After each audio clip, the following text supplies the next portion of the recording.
Bonjour, je m'appelle Moussa Sangaré. Je suis un encadreur du projet CVC depuis plusieurs années. Quand les producteurs ont commencé à travailler avec le projet CVC, ils ont reçu plusieurs formations qui leur ont permis d'améliorer leur productivité et de gagner plus d'argent. Je vais vous expliquer comment faire pour produire le riz en quantité et en qualité avec moins d'efforts. Pour produire du bon riz et en quantité sur une superficie moyenne dans les PIV ou les périmètres irrigués, voici comment il faut procéder. Il faut savoir mettre en œuvre une pépinière tout en respectant les normes de mise en place enseignées par CVC qui sont la pépinière en pot ou en planche. La pépinière en pot, pour faire une bonne pépinière en pot, il faut respecter les dosages, les mesures enseignées par le projet CVC pour la production du riz. L'épaisseur de la terre doit être de 2 cm. Il faut tremper cette terre pendant 24 heures avant le semis qui peut commencer à partir du 12e jour jusqu'à 15 jours. La pépinière en planche se fait sur une dimension de 100 mètres carrés par hectare, soit 10 x 10. En planche, le sol de la pépinière doit être bien léger. Le trempage de la terre se fait également pendant 24 heures avant le semis qui peut aussi commencer à partir du 12e jour jusqu'à 15 jours. Pour un hectare, il faut 8 kg de semences. La préparation du sol est une étape très importante dans la production du riz irrigué. Pour ce faire donc, il faut d'abord faire de la pré-irrigation, qui consiste à irriguer la parcelle pendant 2 à 3 jours jusqu'à même 10 jours avant le labour.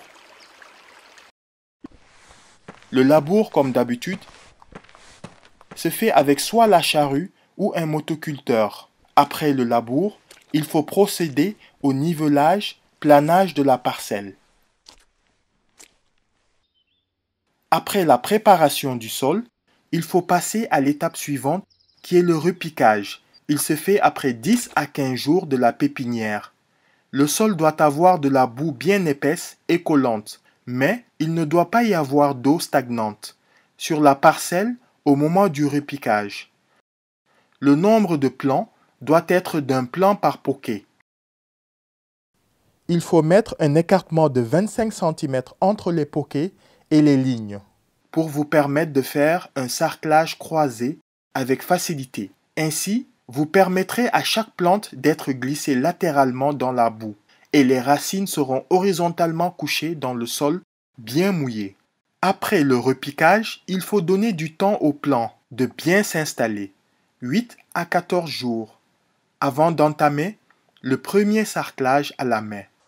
Si vous avez une sarcleuse, il faut donc attendre 20 jours après le repiquage avant de l'utiliser sous les nouveaux plants de riz.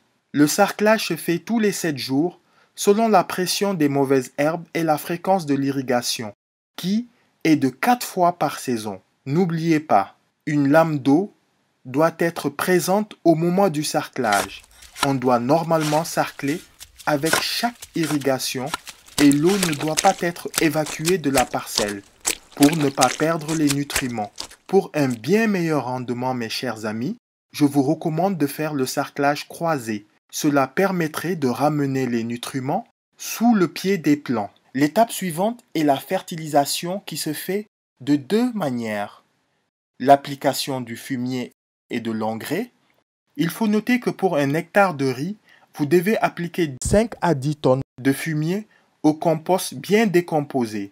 Cet épandage se fait tout juste avant le labour pour permettre au compost d'être enfui à travers le labour. Pour ce qui concerne l'épandage de l'engrais, il se fait pendant que les plants sont en talage et il faut utiliser 1/3 à 1/2 des quantités habituelles.